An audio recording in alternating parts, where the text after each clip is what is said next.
2014 Honda Pilot.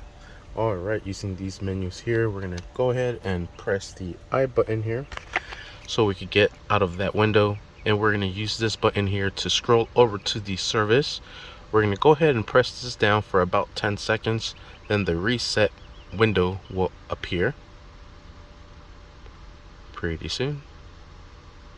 And there it is. And then using these buttons here, you could go ahead and select reset or cancel. The one that's highlighted black is the one we'll be choosing. So we're going to move it over to reset. We're going to go ahead and press this in. Actually, hold it down. And there you have it. Oil life is back to 100. And there you have it. Now all the service lights should be off. We'll go ahead and turn this back on. And no more service light after the seatbelt. And there you have it. Thank you for watching. Please like and subscribe.